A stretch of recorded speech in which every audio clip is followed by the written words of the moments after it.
Amén. Mire, para Israel Dios tenía preparado un Moisés. Para los gentiles Dios tenía preparado a un Pablo. Para los judíos Dios tenía preparado a un Pedro. Para los pecadores de Nínive Dios tenía preparado a Jonás. Para el mundo Dios tenía preparado a Jesús. Para Jesús había un hombre que tenía un burro que le permitió entrar montado a Jerusalén sobre un pollino y así cumplir con la profecía. Conocer el llamado es algo vital, pero después de conocido el llamado debemos aprender a seguir ese llamado. O sea, a usted de nada le sirve conocer el llamado si no sabe cómo seguir ese llamado. Casi el 80% de las personas en la iglesia no conocen cuál es su propósito en el cuerpo. Y radicalmente importante es saber qué quiere Dios para nuestras vidas. Y radicalmente importante es saber cómo seguir ese llamado. Hemos visto cómo Dios nos revela ese plan. Pero cómo seguir ese llamado es crucial. Puedes conocerlo, pero seguirlo y alcanzarlo son cosas distintas. Para mí ha sido muy vitalizante preparar esta serie. Me ha hecho recordar todas las veces que Dios me ha hablado y confirmado mi llamado de múltiples maneras y también por medio de distintas personas. Así que, ¿sabe qué? Yo creo que me he edificado tanto como usted o quizá más que usted. Yo me he recordado de quién soy y cómo Dios me ha llamado a esto. Así que, bueno, los invito. Vamos por favor al Salmo 18, versículo 33. Esto lo he citado anteriormente, pero quiero generar una secuencia lógica en este sermón o en esta enseñanza.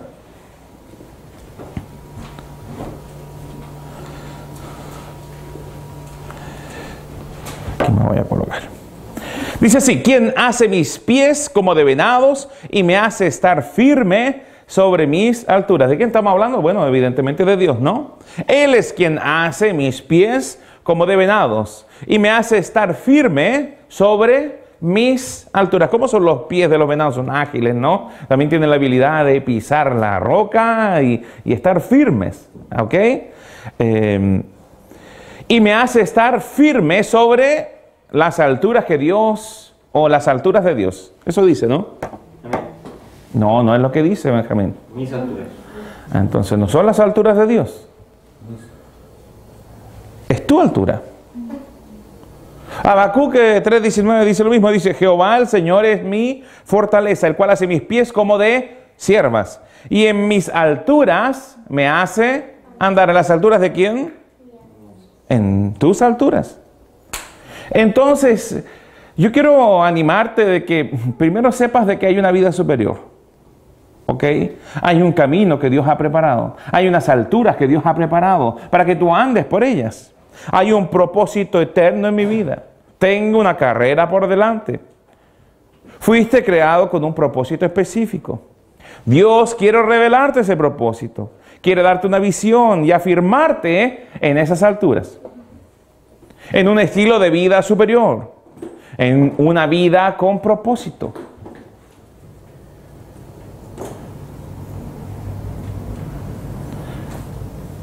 Ya conocida cuál es la altura, bueno, debemos aprender a caminar y a mantenernos en esas alturas. Y debemos aprender a seguir el plan de Dios. Debemos aprender a conseguir y ejecutar las obras que Dios tiene preparadas para nosotros. Mire lo que dice Efesios 2:8, dice: porque por gracia sois salvos, por medio de la fe. Y esto no de vosotros, pues es don de Dios.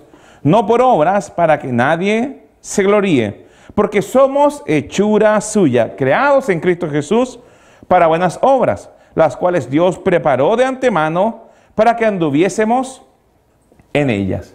En el fondo esto es como Hansel y Gretel y el caminito de las migas de pan. Las migas son las obras que Dios preparó. ¿Cuál es la idea? Que usted no pierda las migas. ¿Cuál es el camino? El que trazan las migas. ¿Cuál es el camino que Dios ha trazado? ¿Cuáles son tus alturas? Bueno, está definido por las obras que Él preparó.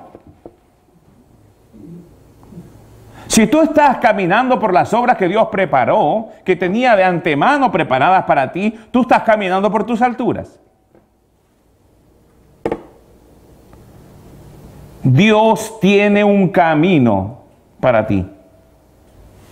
Para que andes por Él, dice, para que anduviésemos por él, en ellas. Para que anduviésemos en ellas. A mí me da la impresión de que aquí está la obra y yo tengo que andar en ella. ¿Y qué define mi camino o la orientación de mis pasos? Bueno, la siguiente obra. ¿Cierto?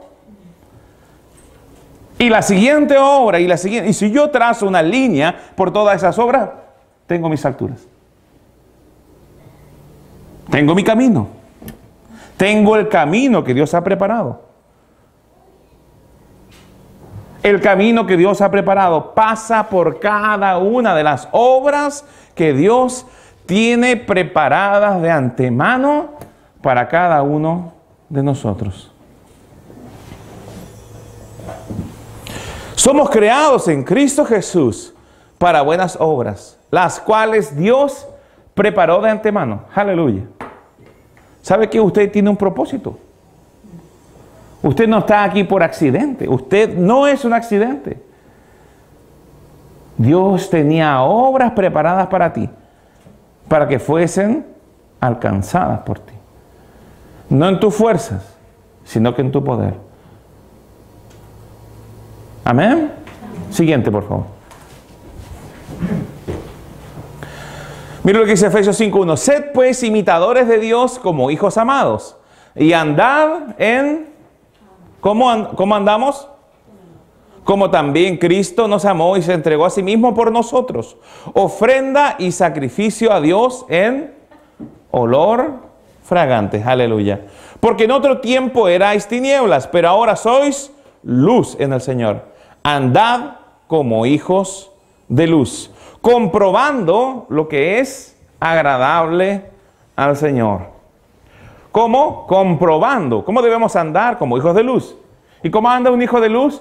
Comprobando lo que es agradable al Señor. A mí me da la impresión de... El otro día me reí bastante con Benjamín, porque sin querer mirar a menos, pero era divertido.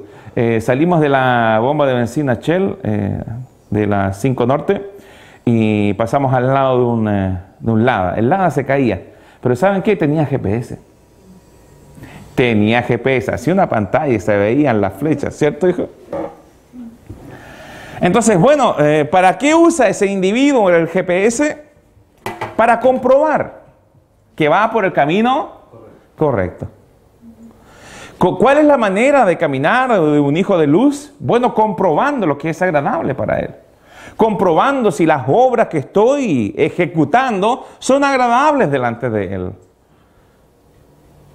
Cuando yo voy caminando, miren, ¿saben qué? Dios nos guía en el camino, ¿ok? Tengo que ir comprobando si lo que estoy haciendo o a lo que me dirijo es algo agradable delante del Señor. Porque si es agradable, ¿sabes qué? Yo te puedo decir que o tú estás haciendo la obra que Él tenía preparada para ti, o vas camino a esa obra. Y eso en tus alturas. Usted está siguiendo esta secuencia lógica, ¿no? ¿Está conmigo? Gracias por los... Amén, aleluya. Comprobando lo que es agradable al Señor. Mire, Él nos guía en el camino. Tenemos que ir comprobando. Tenemos que ir chequeando el GPS. ¿Cuál es tu GPS? El Espíritu Santo. Aleluya. Gloria a Dios. Y sabes que no importa, nos podemos pasar, nos podemos equivocar. Pero ¿sabes lo que hace el GPS? ¿Quién ha visto un GPS? Cuando tú te pasas o te equivocas, ¿qué haces? Tú apretas de nuevo y ¿qué dice? Recalculando o redireccionando, ¿cierto? Bueno, el Espíritu Santo te va a redireccionar, va a recalcular, ¿ok? Y quizás ya no alcanzaste una de esas obras que Él tenía preparadas, pero viene la siguiente. O quizá puedas entrar en esa obra rápidamente, corrigiendo tu camino. Pero para eso te debes ir comprobando, ¿esta es mi altura? ¿Estoy caminando en mis alturas o estoy en el valle? Tú debes ir chequeando cada paso. ¿Esto es agradable delante de ti? ¿Estoy caminando en mis alturas?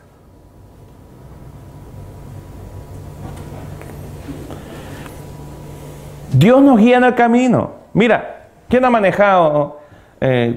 Yo sé que aquí por lo menos 3, 4 personas han manejado ya tiempo. ¿Tú te acuerdas, Juan Carlos, cuando los vehículos no tenían dirección hidráulica? ¿No? ¿Cómo eran de duros, no? ¿Qué había que hacer para que fuese un poco más liviano? Para que fuese más liviano. Más liviano, darle dirección. Por ejemplo, estás estacionado para maniobrar el volante. Mucho tu fuerza porque tenías que... ¿Ya? ¿Y cómo se volvía más liviano el volante? Haciéndolo andar un poquito. Sí. Ah, bueno, andando obviamente. ¿Cierto? Porque se volvía más liviano el volante. Detenido era una locura. Detenido, había que colgarse del volante. ¿Cierto? Sí. Había que hacer mucha fuerza. Yo recuerdo que una señora llegó a cambiar su vehículo porque tenía un auto, tenía un Renault, teníamos un distribuidor cliente de Automecano, tenía un Renault con la dirección manual, mecánica, y le pasaron una hidráulica, salió y chocó a 2 cuadras, porque hizo así, y se subió arriba de la vereda la señora. Ok, claro. Entonces, bueno, nuestra vida es un poco así, ¿saben? Tenemos que aprender a movernos un poco para ir comprobando si vamos por el camino correcto. Es más fácil darle dirección a nuestra vida cuando estamos en movimiento. Porque hay gente que está estática, que no hace nada. No, hasta que Dios se me aparezca, yo no hago nada. Bueno, van a seguir así. Dios no nos guía con visiones así tan maravillosas como la que le tocó a Moisés, ver una zarza ardiendo, al ángel de Dios hablando. ¿Sabe qué? Se necesita más fe. Dios es un Dios de fe. Si se te presenta un ángel, ¿sabes qué? Es porque no tenías la suficiente fe para seguir las instrucciones del Espíritu Santo. O actuar con denuedo con lo que ya te había hablado. Si a mí se me llega a aparecer Jesucristo para darme instrucciones, ¿sabes qué? La estoy embarrando. Lo estoy haciendo mal. No bien. Si se me aparece un ángel para darme instrucciones, lo estoy haciendo mal, no bien. ¿Acaso el Espíritu Santo no está hablándome a mí? ¿Acaso no tengo el GPS?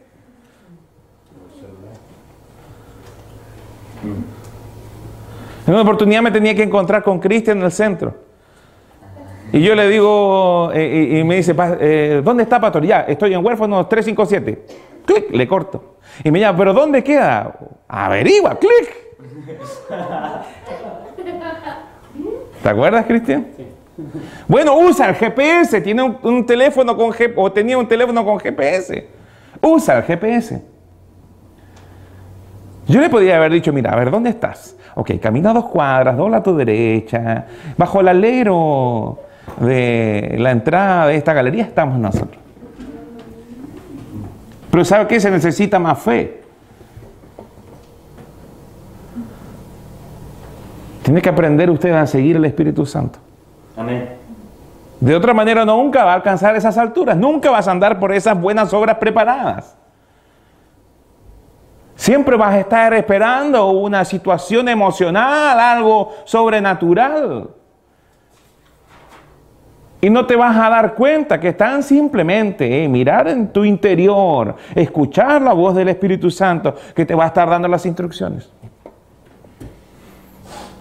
Si tú te estás deleitando en el Señor, Él va a darte los deseos de tu corazón. Y los deseos de tu corazón van a ser los de su corazón. Y tú vas a querer hacer cosas que no sabes por qué quieres hacerlas, pero quieres hacerlas. Y pueden ser las más desagradables para el común denominador, pero a ti te van a encantar, van a ser los deseos de tu corazón.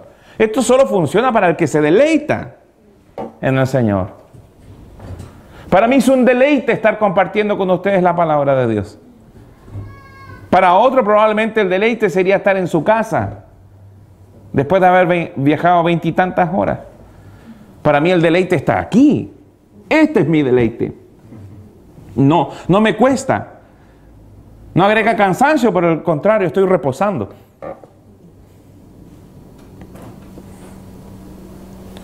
Dios nos guía en el camino. Tienes que comenzar a moverte por fe.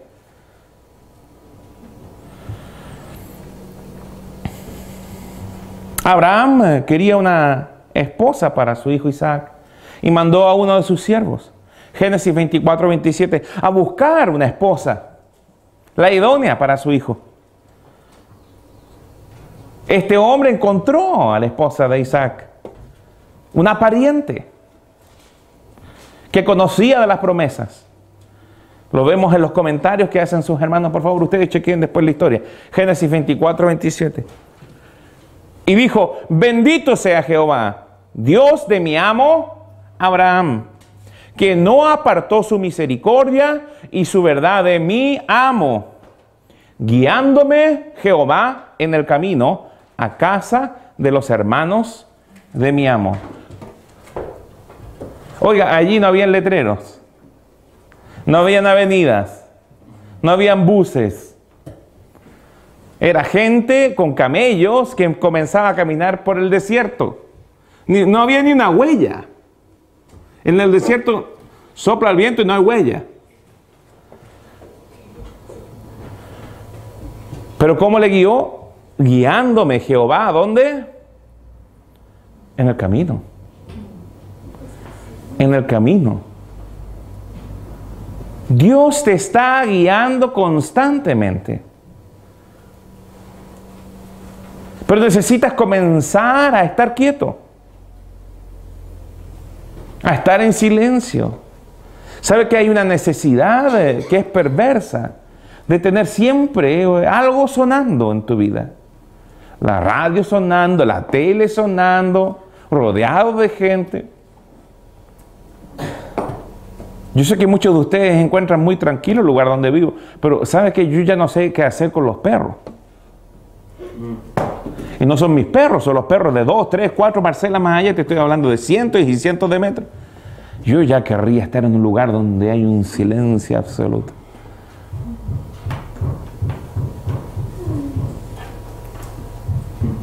El silencio es hermoso, pues allí puedo escuchar claramente la voz de Dios. Ninguna distracción.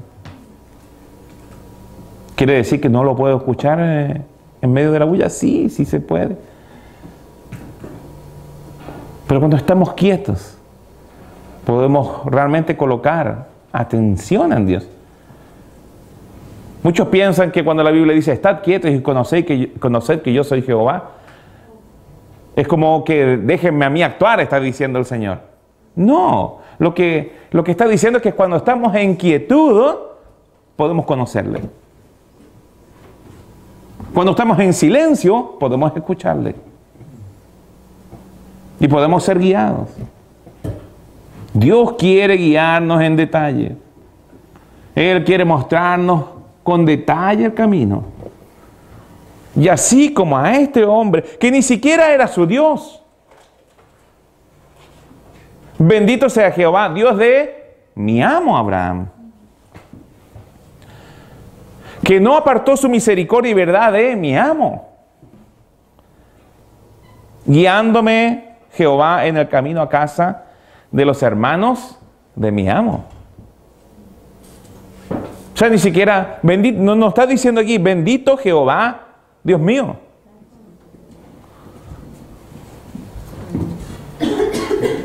Que no apartó su misericordia y verdad de mí.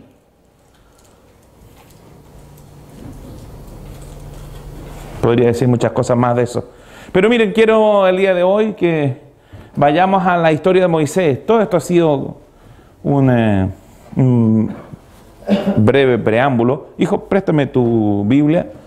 Sabes que yo no llevé a mi viaje la mía porque andaba con Biblia en el computador y en el iPad. Así que estoy sin ella. Vamos por favor a Éxodo.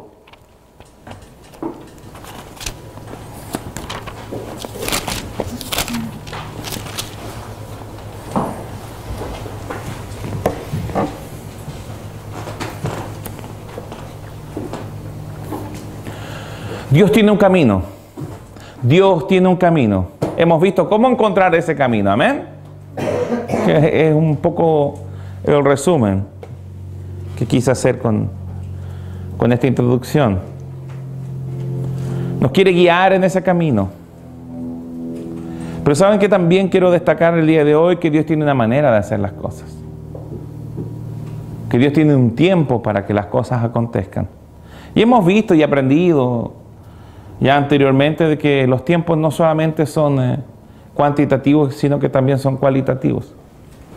¿Ok? Y esto se lo quiero mostrar a usted. Éxodo 2, allí voy a partir. Mire lo que...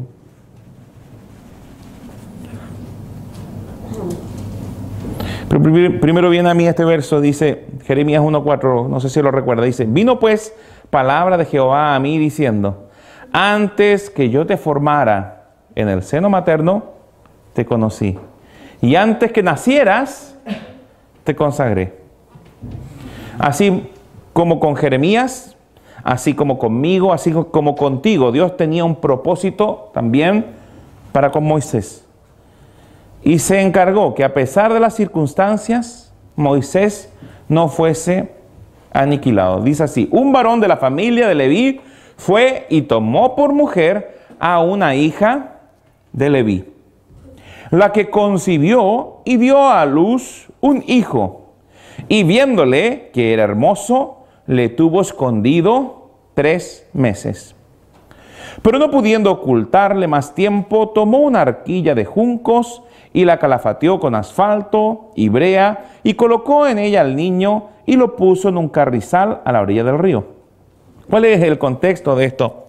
Bueno, el faraón era un faraón que no conocía de José. ¿Cómo puede ser esto? Bueno, puede ser. Como les voy a mostrar, aquí tenemos 2 imágenes. Esa es una provista por la NASA y esta es un mapa.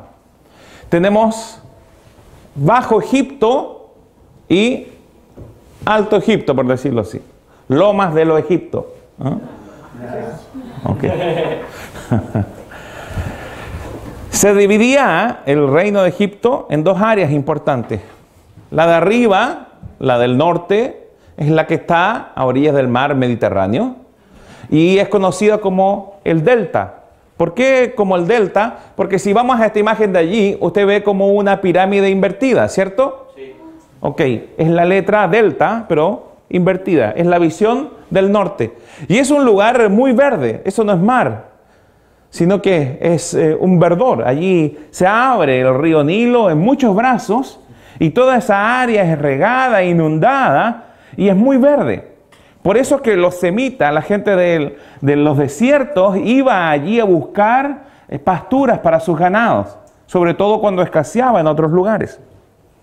Entonces no era extraño de que hubiesen a veces reinos divididos, tiempos en donde el faraón, o había 1 o 2 faraones, o 2 regentes, 2 grandes regentes, ¿ok? También era común que pudiese haber un faraón que fuese semita, que no fuese un natural egipcio, que es lo que yo creo que acontecía con el faraón que colocó a José como segundo sobre el reino. Tiene que haber sido un semita, porque no le molestaba compartir autoridad y poder con José. Ellos eran los denominados Hyksos, con H, H-I-K-S-O-S, ¿ok? Entonces, claro, probablemente este faraón era un natural egipcio. Por tanto, miraba con desdén el reinado anterior de un faraón semita, un faraón no nativo, ¿ok? Y daba lo mismo lo que hubiera hecho cualquier semita en ese lugar. ¿Me comprende? Porque dice claramente, capítulo 1, versículo 8, Éxodo: entre tanto se levantó sobre Egipto un nuevo rey que no conocía a José. Y dijo a su pueblo: he aquí, el pueblo de los hijos de Israel es mayor y más fuerte que nosotros. ¿Qué estaba aconteciendo? Estaba viniendo el tiempo de la promesa. Promesa hecha a Abraham: tu descendencia será abundante, como la arena de la orilla del mar o como las estrellas del cielo. Y ellos comenzaron a multiplicarse de manera milagrosa. He aquí, el pueblo de los hijos de Israel es mayor y más fuerte. O sea, llegó un minuto en donde los israelitas eran más que los egipcios. Y no solo más, sino que eran más fuertes que ellos. Ahora pues seamos sabios para con él, para que no se multiplique y acontezca que viniendo guerra, él también se una a nuestros enemigos y pelee contra nosotros y se vaya de la tierra. Entonces pusieron sobre ellos comisarios de tributo que los molestaron con sus cargas.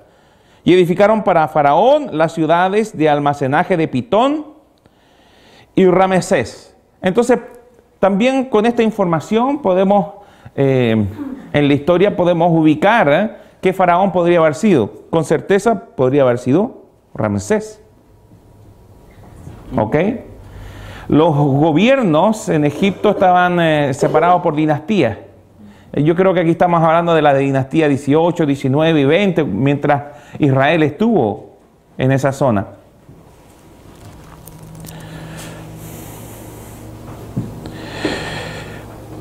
Y dice: pero cuanto más los oprimían, tanto más se multiplicaban y crecían, de manera que los egipcios temían a los hijos de Israel. Los ocupaban para la construcción de ciudades, para hacer barro, ¿ok? Y los egipcios hicieron servir a los hijos de Israel con dureza y amargaron su vida con dura servidumbre en hacer barro y ladrillo y en toda labor del campo y en todo su servicio, al cual los obligaban con rigor. Entonces hacían barro, ladrillos, los hacían trabajar en el campo y también les servían. ¿Ok? Y habló el rey de Egipto a las parteras de las hebreas, una de las cuales se llamaba Cifra y a otra Fúa. No podemos creer de que solo habían dos parteras. Pero entendemos que por como estaban organizados los egipcios, estas eran, por decir, la partera jefe. ¿Ok? Cifra y Fúa. Y les dijo: cuando asistíais a las hebreas en sus partos y cuando asistáis a las hebreas en sus partos y veáis el sexo, si es hijo, matadlo, y si es hija, entonces que viva. Pero las parteras temieron a Dios y no hicieron como les mandó el rey de Egipto, sino que preservaron la vida de los niños. Y el rey de Egipto hizo llamar a las parteras y les dijo: ¿por qué habéis hecho esto? ¿Qué habéis preservado la vida de los niños? Y las parteras respondieron a Faraón: porque las mujeres hebreas no son como las egipcias, pues son robustas. En el fondo no mintieron, sino que dijeron una verdad a medias. ¿Ok? Y dan a luz antes de que la partera venga a ellas.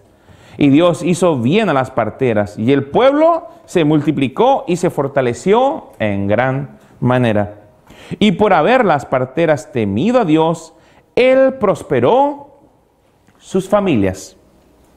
Entonces Faraón mandó a todo su pueblo diciendo: echad al río a todo hijo que nazca y a toda hija preservar la vida. ¿Ok? Entonces este es el contexto que estaba viviendo Moisés y estos dos hijos de Leví que habían procreado a Moisés. La que concibió, versículo 2, capítulo 2, y dio a luz un hijo, y viéndole que era hermoso, le tuvo escondido 3 meses. Tenían orden de echarlos al río, ¿cierto?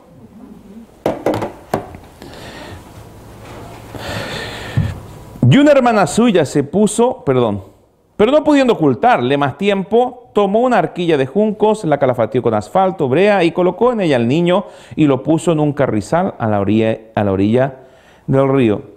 Miren, aquí no da tanto detalle de por qué fue que lo guardaron. Simplemente dice, y viéndole que era hermoso, le tuvo escondido 3 meses. Pero ¿sabe qué? Hebreos 11 agrega un poco de información. Dice, por la fe, Moisés, cuando nació, Hebreos 11:23, fue escondido por sus padres por 3 meses.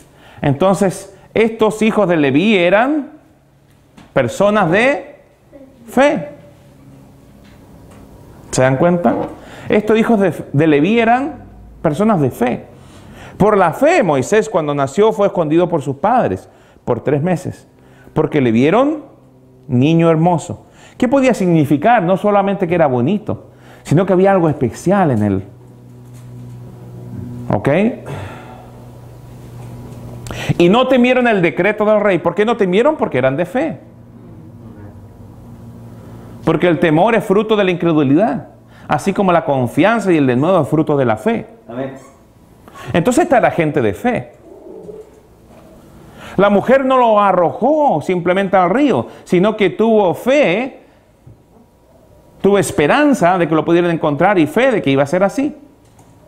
Por lo que preparó esta pequeña barquilla, por decirlo así, ¿no?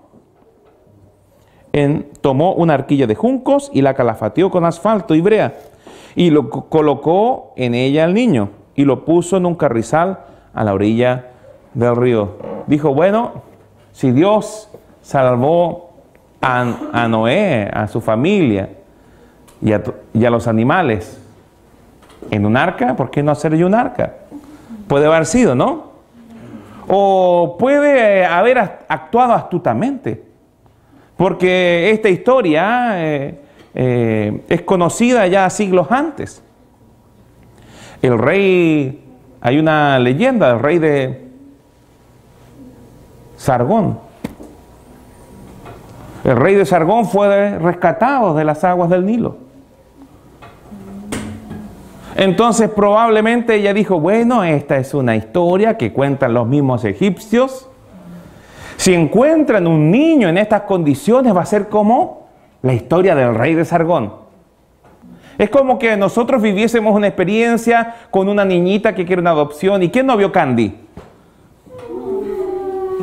¿Ah? Tocaría tu corazón, ¿no? Una niñita con el trasfondo de Candy. O un niñito que busca a su mamá que tuvo que venir de otro país a trabajar a este país. A la historia de Marco. Dime si no tocaría tu corazón encontrar un niño que está buscando a su mamá y que viajó de otra nación. ¿No lo ayudarías tú? ¿Por qué? Porque estás actuando conforme a las emociones de una historia que ya conocías, que ya había tocado tu corazón. Aleluya. Interesante, ¿no? Bueno, no lo sabemos, pero sabemos que estas cosas existían. Aún así lo hicieron con fe. Amén.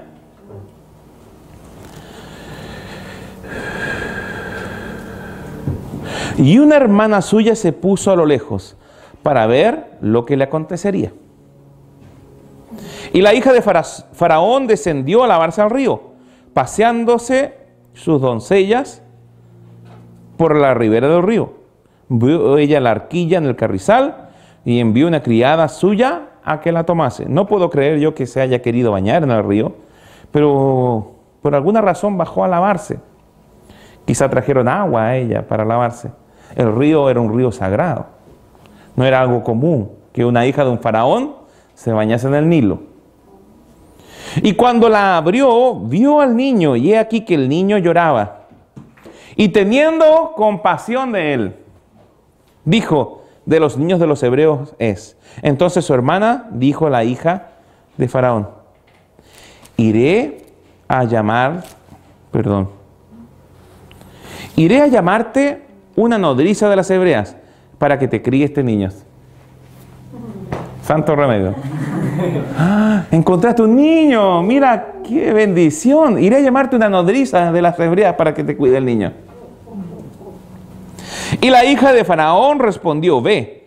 Entonces fue la doncella, llamó a la madre del niño, a la cual dijo la hija de Faraón, lleva a este niño y críamelo, y yo te lo pagaré. Y la mujer tomó al niño y lo crió. Mira, estaban matando a los niños, pero Dios encontró la manera de que el mismo instrumento del diablo financiara la crianza de Moisés en los pechos de su misma madre. ¿Ok? Amén.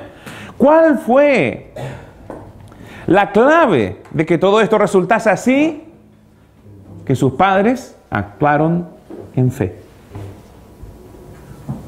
Amén.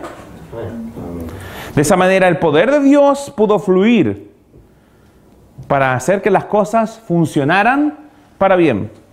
He explicado ya varias veces que cada vez que Dios tiene un propósito grande, vienen matanzas de niños. Y podemos ver en este tiempo que estos propósitos se están cumpliendo. La gloria de esta casa será mayor que la primera. La tierra será llena de la gloria, del conocimiento de la gloria de Dios. Este tiempo es un tiempo profético, apostólico, donde hay mucha revelación. Nosotros estamos colgados de esto y no nos vamos a soltar. Amén. Amén. Aleluya.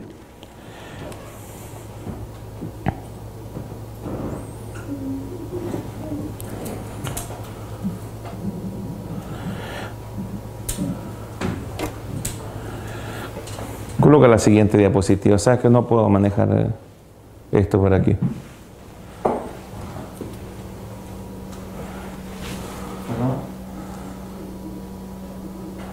Sí, coloca la siguiente, hijo. Ok. Vamos por favor a Hechos 7:17. Mire lo que le quiero mostrar, por favor, coloque atención, necesito que esté atento. ¿Ok?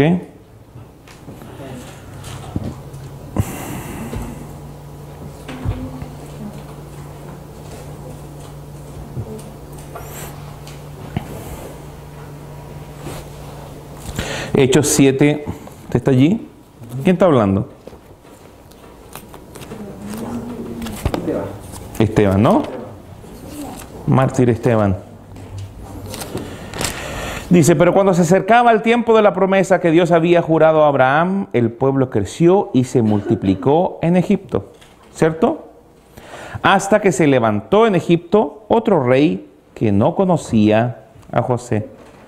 Este rey, usando de astucia con nuestro pueblo, maltrató a nuestros padres, a fin de que expusiesen a la muerte a sus niños, para que no se propagasen. En aquel mismo tiempo nació Moisés, y fue agradable a Dios.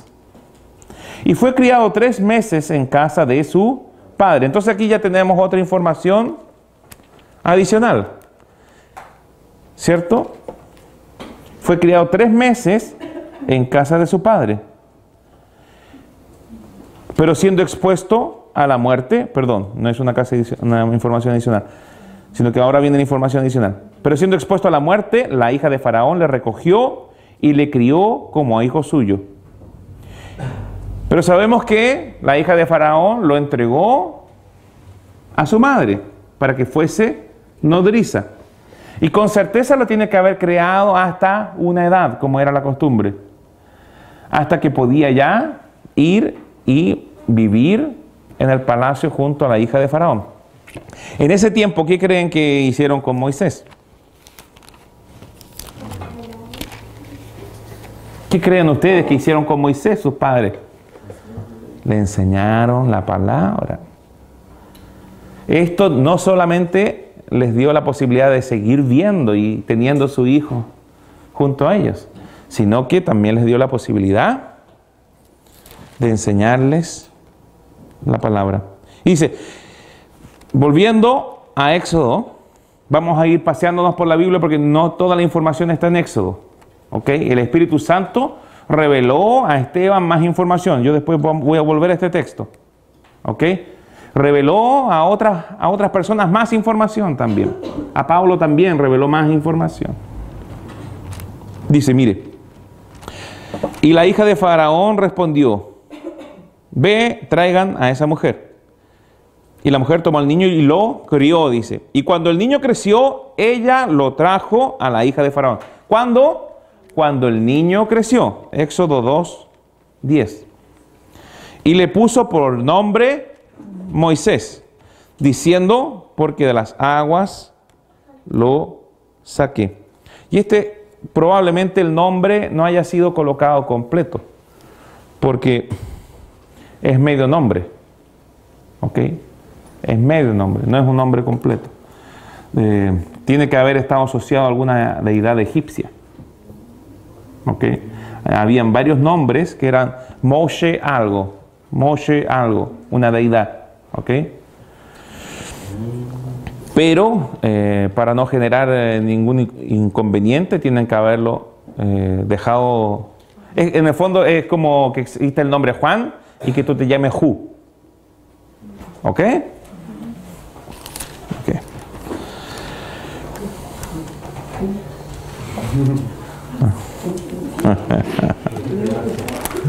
O como que te llames Sebastián y te digan Seba.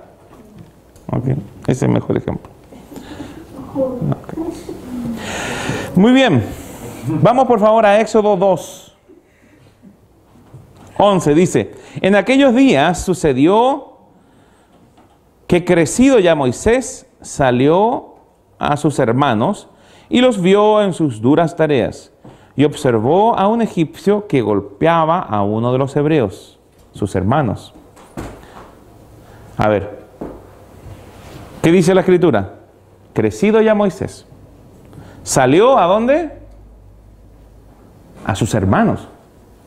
¿A dónde salió? A sus hermanos. Fue a ver a los hebreos.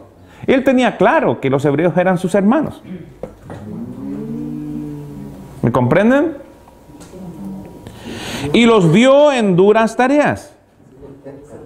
Y observó a un egipcio que golpeaba a uno de los hebreos, sus hermanos. Que te quede claro, ¿ok? Entonces miró a todas partes y viendo que no parecía nadie, mató al egipcio y lo escondió en la arena. Mira, tiene que haber sido un comisario, ¿cierto? Porque el faraón colocó comisarios sobre los egipcios, sobre los israelitas, ¿cierto? Entonces, tiene que haber sido un hombre que estaba probablemente armado. ¿Qué quiero decir con esto? Moisés no era cualquier individuo. Moisés había crecido gran parte de su vida a esta edad, que si no me equivoco ya eran 40 años que tenía. Moisés había crecido ya tenía 40 años, y este Moisés probablemente tenía un rango militar. Se cree que participó de la conquista de Etiopía. Entonces tiene que haber sido un general. Y como podemos ver, llegó y los mató. Llegó y mató al egipcio. ¿Se da cuenta? No fue y lo amenazó, sino que fue y lo mató. Tiene que usted ir sacando contenido del texto. Al día siguiente salió y vio 2 hebreos que reñían. Entonces dijo al que maltrataba al otro, ¿por qué golpeas a tu prójimo? Y él respondió, ¿quién te ha puesto a ti por príncipe y juez sobre nosotros? Mira, ¿quién te ha puesto a ti por príncipe y juez sobre nosotros? ¿Piensas matarme como mataste al egipcio? Entonces Moisés tuvo miedo y dijo, ciertamente esto se ha descubierto. Ya me pillaron. ¿Ok? Lo quiero llevar nuevamente a Hechos 7, lo que está hablando por inspiración del Espíritu Santo, Esteban.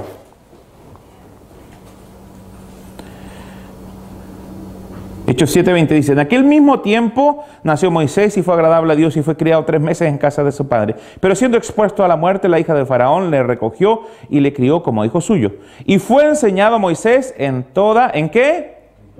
En toda la sabiduría de los egipcios. Y era poderoso en sus palabras y obras. Okay. Moisés era un hombre poderoso de la casa de Faraón. Poderoso en palabras y poderoso en obras.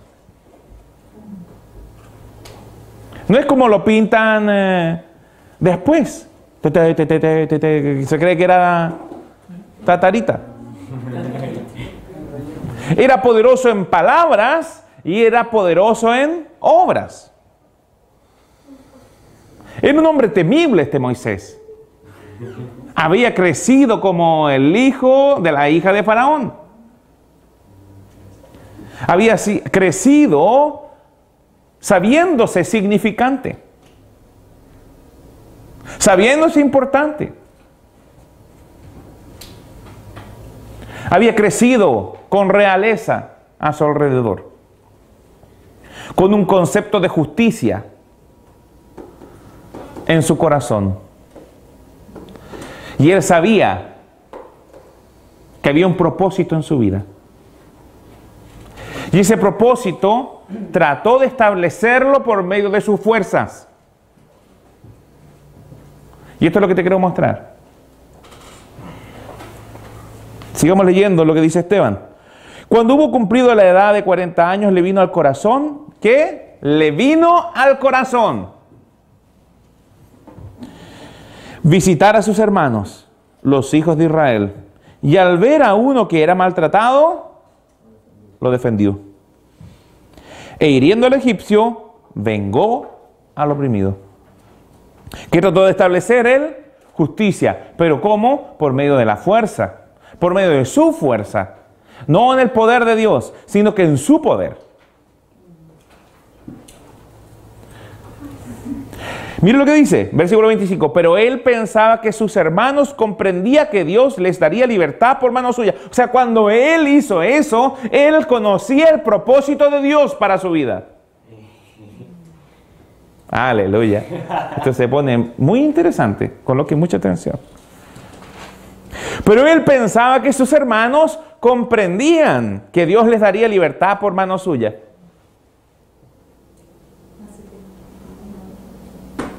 Mas ellos no lo habían entendido así. ¿Usted está entendiendo esto, no? Lo vuelvo a leer, dice, pero él pensaba que sus hermanos comprendían, que sus hermanos ya comprendían que Dios les daría libertad. Él sabía que Dios les iba a dar libertad por mano suya.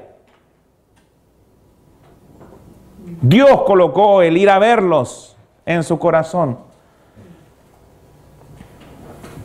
Y él sabía que iba a libertar a su pueblo. Pero ¿sabe qué es lo que le quiero mostrar el día de hoy? Que él lo hizo en su fuerza y se anticipó.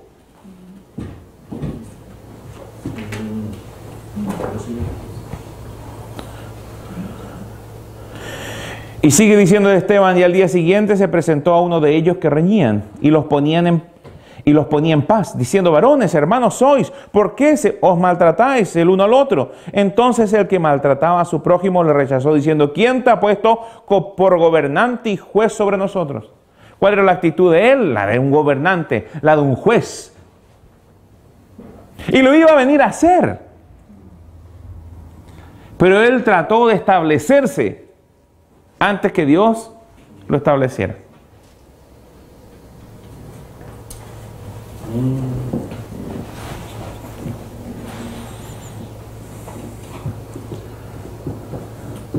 ¿Quieres tú matarme como mataste ayer al egipcio?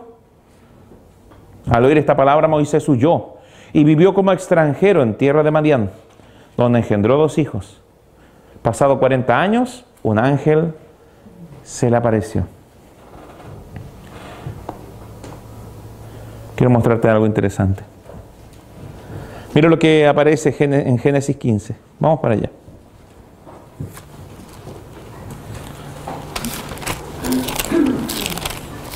Otro día más que tengo que mostrar de esto. Usted está atento, ¿no? Amén. Amén.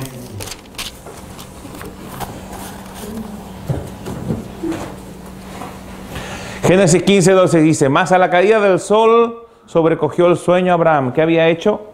Dios juró por sí mismo. Amén. ¿Cuál es el contexto de esto? Abraham cortó animales y Dios pasó en medio de ellos, que era una manera de jurar, ¿ok? Establecer un pacto. No tengo tiempo para tratar esto, pero quiero tratar esto. Dice, mire, mas a la caída del sol sobrecogió el sueño a Abraham, y aquí que el temor de una grande oscuridad cayó sobre él. Entonces Jehová dijo a Abraham, ten por cierto que tu descendencia morará en tierra ajena, y será esclava allí, y será oprimida 400 años. Y será esclava allí, y será oprimida 400 años. Yo no sé si habrá sido esclava y oprimida allí los 400 años, porque el contexto es tu descendencia morará en tierra ajena. ¿Ok? Entonces puede haber morado en tierra ajena los 400 años, pero no necesariamente haber sido esclavo los 400. ¿Cierto? Porque dice morará. Y moró tiempo que fue libre. ¿Cierto? Porque no siempre fue esclava, ni siempre fue oprimida. Entonces el tiempo comienza a contar desde que llegaron a vivir. Usted está despierto, toma desayuno, amén. Amén. Porque lo estoy haciendo pensar. Sí, ya. Sí. Aleluya. Mas también a la nación a la cual servirán juzgaré yo. ¿Quién juzgará? ¿Quién trató de juzgar? Moisés. Por su poder, por su influencia, con sus fuerzas. Y después de esto saldrán con... Aleluya. Esto es para nosotros también.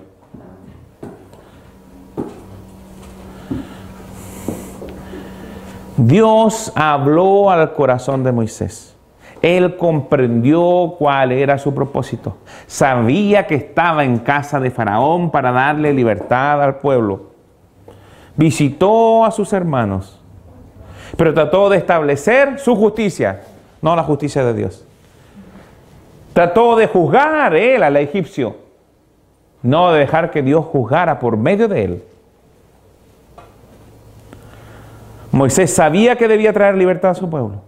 Él sabía la voluntad de Dios, pero pensó que era por medio de su poder, por medio de su posición, no a través del poder que le había sido conferido y a través de su posición, que son cosas distintas. Porque la Biblia dice, juzgaré yo. Dios quería sacar al pueblo de Israel con manifestaciones de poder, pero con manifestaciones de su poder, no con manifestaciones del poder de Moisés.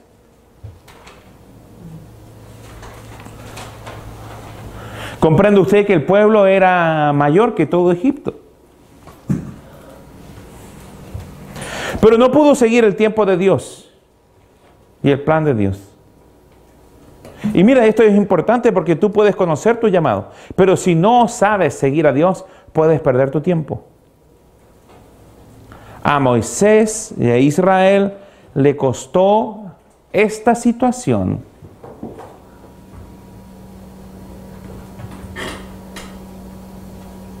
Mínimo 30 años más de esclavitud.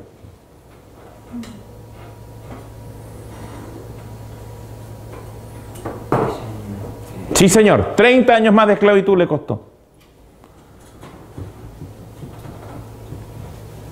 Escúcheme bien. Esta situación le costó a Israel 30 años más de esclavitud. Quizá cuánta gente más muerta. Quizá cuánta gente más muerta. Y este es el punto, que cuando tú tratas de alcanzar los propósitos de Dios en tu fuerza, y esto no es cuantificable, muere gente. Gente sigue experimentando la esclavitud.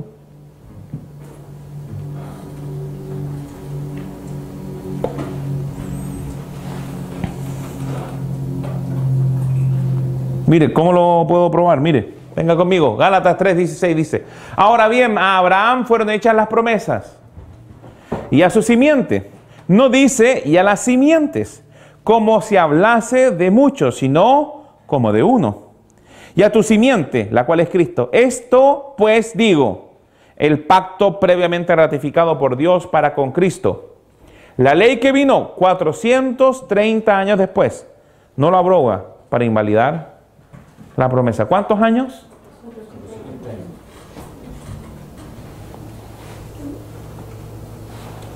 Éxodo 12:40. Miren lo que dice. El tiempo que los hijos de Israel habitaron en Egipto fue 430 años. ¿Y qué había dicho Dios? Que iban a ser 400. ¿Se da cuenta que son 30 años? Que la falta de madurez espiritual de Moisés terminó en una esclavitud adicional de 30 años. O sea, a los 390 años de la profecía, Moisés trató del cumplimiento perfecto de la profecía, que eran los 400, trató de hacer lo que Dios quería para él. O sea, se adelantó 10 años de su propósito. O sea, Moisés, cuando salió a ver a sus hermanos y mató al egipcio, se adelantó 10 años. ¿Me comprenden lo que le estoy tratando de decir, no? Moisés era un líder súper influyente. Dios iba a ocupar su posición, pero no de la manera que él pensó que acontecería. Dios dijo juzgaría a Egipto. Y lo hizo años después, destruyendo toda la teología de Egipto. No solo destruyó la esclavitud, sino que destruyó toda la teología de los egipcios. Porque todas las plagas eran provenientes de los dioses que ellos adoraban. Ellos adoraban al dios de las moscas, bueno, no me recuerdo los nombres, y que vinieron moscas. Adoraban al dios rana y que vinieron ranas. Adoraron al dios Nilo y el Nilo se convirtió en sangre. Entonces, en vez de traer vida, muerte. Entonces, no solo Dios liberó al pueblo de Israel, sino que destruyó total y absolutamente la teología de los egipcios.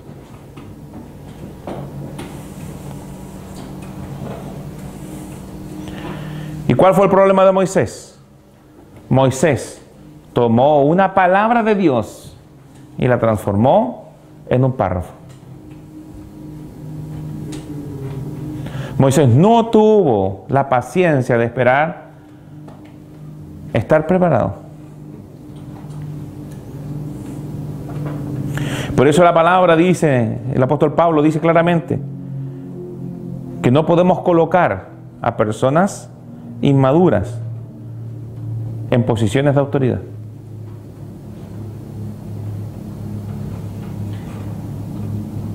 No podemos colocar a novicios en posiciones de autoridad. Por no estar preparado Moisés, 30 años se retrasó el propósito de Dios. Miles de judíos murieron por causa de Moisés. Hay una correcta e incorrecta manera de hacer las cosas. David esperó alrededor de 13 años hasta ser rey.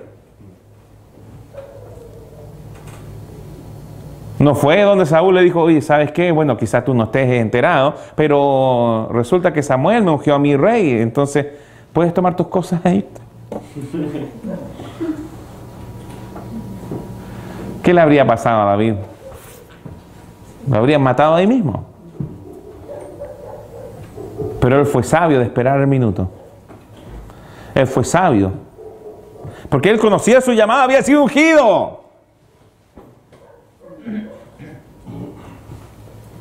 Cuando Jesús se le apareció, el apóstol Pablo dijo, te he colocado por apóstol. Te envío a los gentiles. Esa palabra envío es apóstolos. Pablo sabía lo que era. Aún así, creo que tuvo que esperar 12 años para que eso comenzase a manifestarse. Tuvo que pasar por otros ministerios. Tuvo que vivir un tiempo haciendo tiendas y trabajando en el ministerio. En Antioquía dice la palabra que habían profetas y maestros. Y un día en el Espíritu habló. ¿Y qué aconteció? Dijo, separen a Bernabé y a Pablo para la obra del ministerio, a la cual los he llamado. ¿Para qué? Para que sean apóstoles. Entonces, yo no veo a mucha gente en la Biblia que no haya sido preparado mínimo 10 años. Eliseo, creo que fue, lo escuché de un pastor, no puedo aseverarlo, pero 11 años preparado por Elías. 11 años le preparaba la comida, ordenaba la casa, aspiraba. Bueno, dormían en campamento. Pero hacía eso, ¿ok? Iba al supermercado, cargaba la tarjeta VIP. ¿Me entiendo, no? ¿Sabe qué? Yo sinceramente, yo siento y yo estoy partiendo en esto. Yo estoy partiendo, estoy súper contento. Realmente ha traído a mí esta palabra una convicción y una humildad a mi corazón. Me siento partiendo. Aleluya. Hace 10 años más o menos comenzó a prepararme el Señor para lo que estoy comenzando a hacer. Aleluya. Entonces, ustedes tienen que prepararse, tienen que ser forjados en sus caracteres, tienen que ser ejemplos de la grey, tienen que realmente estar entrenados en la palabra, en cómo fluir con el Espíritu de Dios, en escuchar de Dios, en seguir sus instrucciones. Tienen que trabajar en su carácter, en la excelencia, en la virtud, en los detalles de su vida. Si ustedes se dedican a prepararse, ¿sabe qué? La gente va a llegar un minuto. Me llevó el Señor en este viaje, no me recuerdo dónde está la palabra, la tengo que volver a buscar, que nos entregó una palabra. En ese entonces dice que nos tomarán del manto 10 hombres y nos preguntarán, ¿dónde está tu Dios? Pero ¿sabe que eso no va a acontecer hasta que usted no esté preparado? Porque cuando tú estés preparado, la gente va a querer lo que tú tienes. Y te van a tomar del brazo y te van a decir, ¿sabes qué? Llévame a tu iglesia, yo quiero conocerte. Conocerte a ti, conocer a tu gente. Pero tienes que dejarte preparar, tienes que dejarte corregir, tienes que dejarte mentorear. Yo creo que no todos los tiempos son en términos de cantidad de tiempo. Yo creo que en los tiempos de Dios que son siempre cualitativos. Y cuando Dios dijo son 400 años, fue porque Él sabía cuándo iba a nacer Moisés y que le iba a tardar 50 años prepararlo.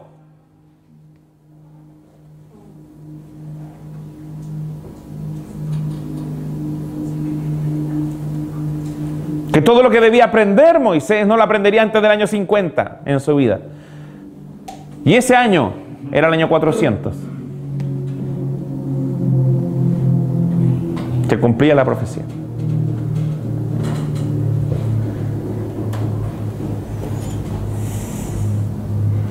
La dirección de Dios prospera, hermanos.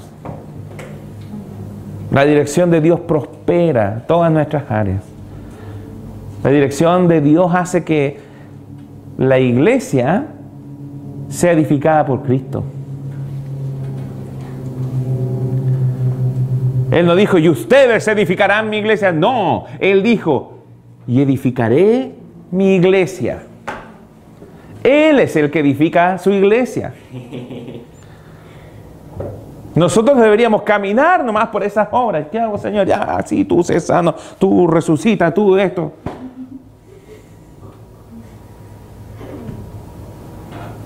Y el Señor iba agregando los que habían de ser. Tenemos que llegar a ese punto en donde no nos esforcemos por sustentar y acrecentar lo que estamos haciendo. Amén. Me gustaría seguir. En la carne muchos han dado testimonios de Dios a los familiares. Pero ¿y qué tal si nos hiciéramos humildes? ¿Qué tal si dejáramos al Espíritu Santo dar testimonio por nosotros? Cuando sea el minuto. Cuando estemos listos. Dios tiene un plan y un tiempo para que las cosas sucedan. Amén. Amén.